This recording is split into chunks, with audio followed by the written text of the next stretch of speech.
Hello दोस्तों, कैसे आप सभी। आशा करता हूँ स्वस्थ होंगे, मस्त होंगे, मुस्कुराते हुए होंगे, अपने क्लासेस को अच्छी तरह पढ़ रहे होंगे। Welcome back to my YouTube channel. आप पढ़ रहे हैं English with Sushant and English के इस सेशन में हम आपको अच्छे से सिखाएंगे, समझाएंगे, बताएंगे और आपकी इंग्लिश बोलने के डर को खत्म करवाएंगे।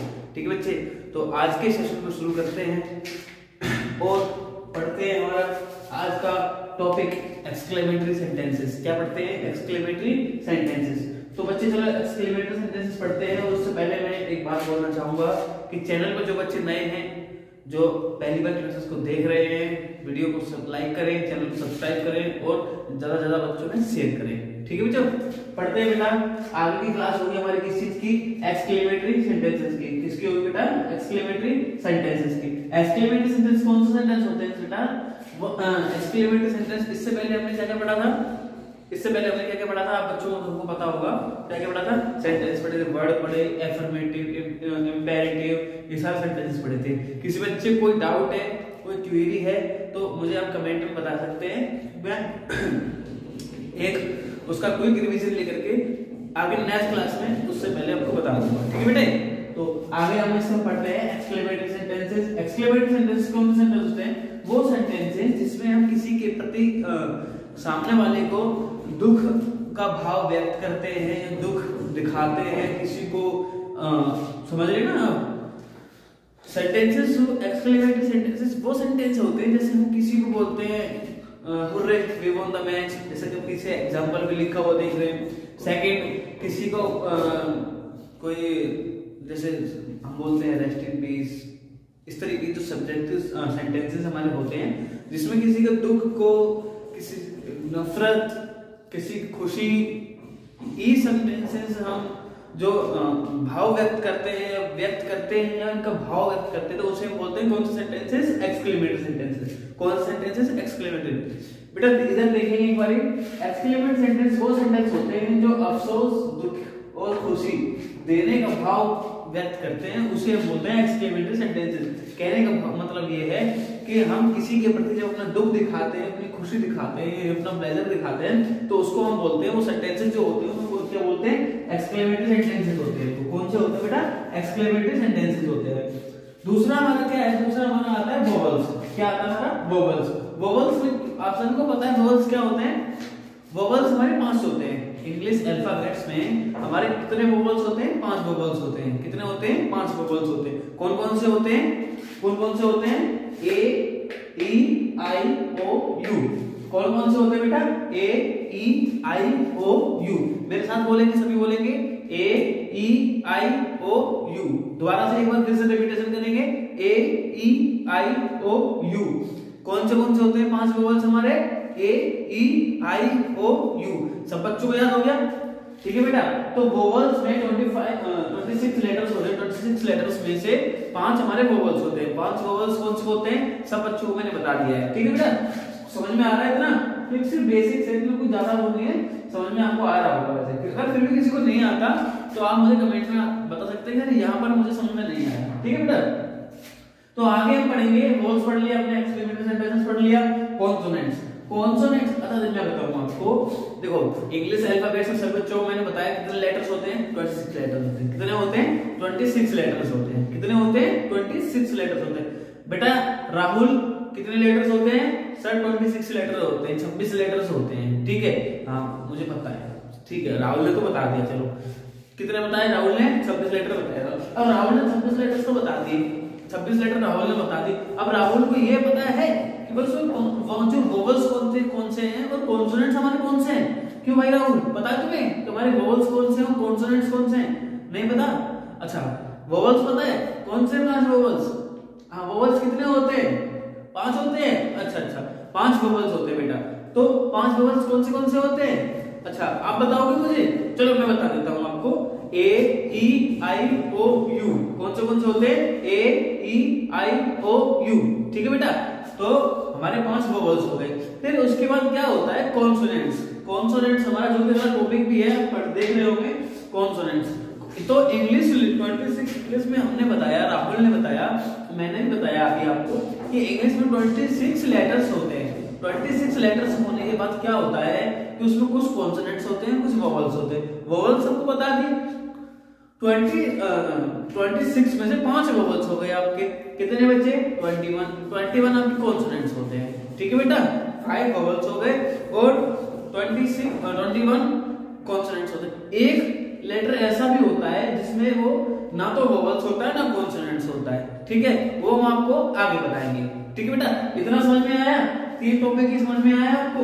इनकी जो डीप वो है वोवेल्स कहां, कॉन्सोनेंट्स क्या, इनकी सब जो इनके जो टॉपिक्स आएंगे प्रॉपर इनके टॉपिक लाऊंगा इनके लिए, तो उनको आप वहां डीप में समझोगे। ये सिर्फ बेसिक क्लियर करवा रहा हूं ताकि आप जीरो से ना उठ करके एकदम 4 नंबर से शुरू हो, ठीक है, ठीक है बेटा। इतना क्लियर हुआ? क्लियर हुआ ये? तो इससे आगे हम पढ़ेंगे अब आपका कॉम्प्लीमेंट के बारे में, ठीक है। किसके बारे में पढ़ेंगे? कॉम्प्लीमेंट के बारे में। इतना क्लियर हुआ बच्चों? आपको क्लियर हुआ?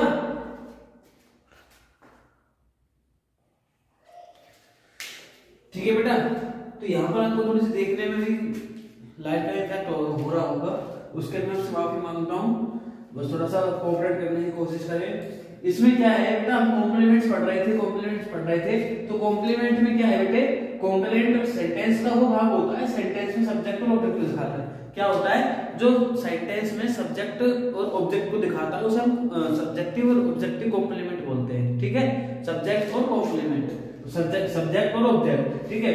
तो इसमें क्या है बेटे कि सब्जेक्टिव और ऑब्जेक्टिव दो तरीके के कॉम्प्लीमेंट होते हैं, दो तरीके के होते हैं कॉम्प्लीमेंट। कौन से सब्जेक्टिव और ऑब्जेक्टिव। इसमें जो सब्जेक्ट को दिखाता है वो हो गया सब्जेक्ट कॉम्प्लीमेंट, और जो ऑब्जेक्ट को दिखाता है वो हमारा होगा ऑब्जेक्टिव कॉम्प्लीमेंट। कौन सा हो गया? Objective complement. कौन सा हो गया बेटे? ऑब्जेक्टिव कॉम्प्लीमेंट, ठीक है। तो अगला आता है हमारा Ram became a teacher. Ram became a teacher, Ram teacher बनेगा, तो ये कौन सा होगा? इसमें टीचर सब्जेक्ट हो गया, तो इसमें ये हो गया सब्जेक्टिव टीचर, ठीक है। तो वे इलेक्टेड राम अगर मॉनिटर हो गया ऑब्जेक्ट, तो इसमें मॉनिटर हो गया ऑब्जेक्ट, तो ये होगा ऑब्जेक्टिव कॉम्प्लीमेंट। क्या होगा बेटे? Objective complement. इसमें क्या है? प्रीफिक्स। अब हमारा अगला टॉपिक आता है प्रीफिक्स का। समझ में आया बेटे कॉम्प्लीमेंट्स का? इसमें सिर्फ हमें सब्जेक्ट और ऑब्जेक्ट दिखाने होते हैं। कॉम्प्लीमेंट क्या करता है? कॉम्प्लीमेंट ये करता है इसमें सिर्फ सब्जेक्ट और ऑब्जेक्ट दिखाता है। क्या करता है? सब्जेक्ट और ऑब्जेक्ट दिखाता है, ठीक है। तो अगला हमारा टॉपिक हो गया प्रीफिक्स। कौन सा हो गया? प्रीफिक्स। शब्द के जो ऐसा होता है, जो कुछ लेटर्स होते हैं वो शब्द के साथ जुड़ते हैं। कुछ लेटर होते हैं जो शब्द के साथ जुड़ते हैं, वो भी पहले, इन द एंड नहीं, पहले। जो अक्सर जो शब्द सेंटेंस में पहले जुड़ते हैं, वो जो नए वर्ड का निर्माण करते हैं, नया वर्ड बनाते हैं, उसे हम बोलते हैं क्या? प्रीफिक्स। क्या बोलते हैं? प्रीफिक्स, ठीक है बेटा। प्रीफिक्स बोलते हैं। तो वो शब्द कौन से होते हैं? आई एम हो गया, इन हो गया, यू एन हो गया, ये सारे प्रीफिक्स कहलाते हैं। तो प्रीफिक्स में एग्जांपल देता हूं आपको दो। आई एम का हो गया इम्प्योर, इम्पॉसिबल। आई एम का हो गया इम्प्योर। यूएन हो गया, यूएन का हो गया अनमैरिड, यूएन का हो गया अनमैरिड, ठीक है। तो ये आपको समझ में आया बेटे? समझ में आया बेटा आपको इतना? कॉम्प्लीमेंट्स में आपको बताऊं, कॉम्प्लीमेंट सेंटेंस कौन से होते हैं जिसमें सब्जेक्ट और ऑब्जेक्ट को दिखाया जाता है। कौन से होते हैं जिनमें सब्जेक्ट और ऑब्जेक्ट को दिखाया जाता है, ठीक है। दो तरह के होते हैं, सब्जेक्टिव कॉम्प्लीमेंट और ऑब्जेक्टिव कॉम्प्लीमेंट। सब्जेक्टिव कॉम्प्लीमेंट कौन से होते हैं? जिनमें सब्जेक्ट को दिखाया जाता है। ऑब्जेक्टिव कौन से होते हैं? जो ऑब्जेक्ट को दिखाते हैं। इसमें इतना समझ में आया आपको? इतना समझ में आया आपको? नेक्स्ट आता है हमारा क्या? नेक्स्ट हमारा क्या आता है? प्रीफिक्स। प्रीफिक्स वो होते हैं जो लेटर्स के, जो वर्ड्स के पहले जुड़ करके नए वर्ड का निर्माण करते हैं, नए अक्षर का बनाते हैं, उसको बोलते हैं प्रीफिक्स। जैसे हो गया आई एम इम्प्योर, प्योर में इन लगा दिया, आई एम लगा दिया प्योर के आगे, तो इम्प्योर बन गया वो। इम्पॉसिबल, इम लगा दिया, आई एम इम लगा दिया, तो वो पीछे पॉसिबल अलग लेटर हो गया, तो इम अलग हो गया, प्रीफिक्स हो गया इम्प्योर, इम्पॉसिबल, ठीक है बेटे। समझ में आया? आशा करता हूँ इतना आपको समझ में आ रहा होगा। जिस बच्चे को समझ में नहीं आ रहा है तो मुझे प्लीज कमेंट में आकर बता सकते हैं, तो मैं आपको एक क्विक रिवीजन फिर से दे दूंगा, ठीक है बेटे। इतना क्लियर हुआ आपको? आगे बढ़ते हैं। हमारा क्या आएगा? सफिक्स। क्या आएगा हमारा? सफिक्स। क्या आएगा हमारा? सफिक्स। आगे बढ़ते हैं सफिक्स के लिए।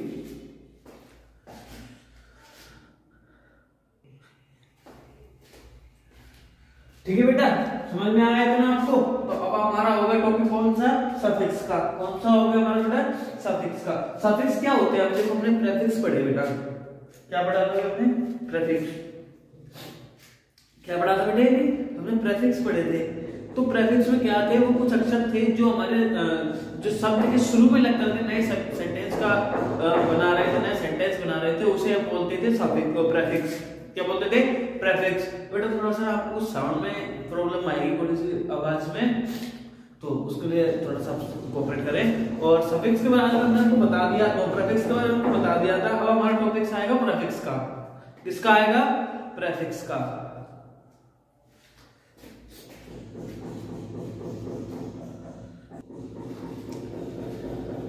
तो इसमें प्रीफिक्स कौन से होते हैं बेटे, प्रीफिक्स वो होते हैं, सफिक्स जो प्रीफिक्स तो आपको पता ही नहीं, सफिक्स पढ़ते हैं हम। सफिक्स के बाद क्या होता है, सफिक्स वो अक्षर होते हैं जो अक्षर शब्द के बाद लगते हैं, जैसे एज हो गया, ईडी हो गया, आईएनजी हो गया, जो शब्द के बाद में लगते हैं, जो वर्ड के बाद में लगते हैं, उनको हम क्या बोलते हैं, सफिक्स बोलते हैं। प्रीफिक्स पहले लगते हैं, सफिक्स बाद में लगते हैं, तो दोनों में क्या अंतर हो गया, प्रीफिक्स हो गए पहले, सफिक्स हो गए बाद में। प्रीफिक्स में पी आ रहा है ना, समझ लो पहले हो गए, सफिक्स में एस आ रहा है, समझ लो बाद में हो गए। ठीक है, तो बाद में लग गए, तो अब हो गया इसमें ये शब्द कौन से होते हैं, एज हो गया, ईडी हो गया, आईएनजी हो गया, ये सारे सफिक्स होते हैं। ठीक है, तो एग्जांपल हो गया LEAKG, लीकेज, एज, ये लग गया ना एज, तो इसको बोलते हैं सफिक्स। देन हो गया हमारा ब्रेकेज, ब्रेकेज में क्या हो गया, बी या ब्रेक, एज लग गया, इसमें ईडी लग गया, लिफ्टेड हो गया, ये ब्रेकेज हो गया, ये लीकेज हो गया, क्या हो गया, ये क्या हो गया, सफिक्स हो गया। क्या हो गया, सफिक्स हो गया। देन हमारा क्या आता है, टेंस आता है। क्या आता है हमारा, टेंस आता है। टेंस को क्या बोलते हैं, tense is that form of verb, verb की एक ऐसा फॉर्म होती है जो न केवल समय को बताता है। सब टेंस क्या होता है, जो न केवल समय को बताता है, किसी काम के होने के समय को बताता है। टेंस वो होता है जो ना केवल किसी काम, जो काम हुआ उसका नाम केवल समय को बताता है, बल्कि उसकी अवस्था को भी बताता है, उसे हम बोलते हैं टेंस, काल। क्या बोलते हैं, टेंस। क्या बोलते हैं, टेंस, काल। टेंस वो होता है, एक ऐसी फॉर्म ऑफ वर्ब होती है जो ना केवल किसी एक्शन के समय को बताती है, टाइम को प्रेजेंट करती है, बल्कि वो उस एक्शन के टाइम के अलावा जो इवेंट हुआ, तो स्टेट ऑफ माइंड है, उसको भी दिखाता है, उसे क्या बोलते हैं, टेंस बोलते हैं। ठीक है बेटे, समझ में आया, कितना समझ में आया होगा। कुछ टेक्निकल इश्यूज की वजह से आज आपको क्लास में थोड़ा सा प्रॉब्लम हुआ होगा, और उसके लिए बाकी खेद है, बाकी कोशिश करेंगे क्लासेस में थोड़ा सुधार किया जाए, और जो सराउंडिंग साउंड गूंजता है, इसके लिए थोड़ा सा इंतजाम किए जा रहे हैं, उसके लिए आप थोड़ा सा कोऑपरेट कीजिए, और आपके कोऑपरेशन के लिए थैंक यू। और आज क्लास यही खत्म होती है, हंसते रहिए, मुस्कुराते रहिए, पढ़ते रहिए। और आज की क्लासेस में अगर आपको कोई और क्वेरी रह गई हो तो आप मुझे बता देना कमेंट बॉक्स में, मैं उसका क्विक रीजन नेक्स्ट क्लास में लेकर के आऊंगा, और उसके बाद अगला अपना टॉपिक नया शुरू करेंगे। ठीक है बेटे, तो आज की क्लास होगी खत्म, पढ़ते रहिए, हंसते रहिए, मुस्कुराते रहिए।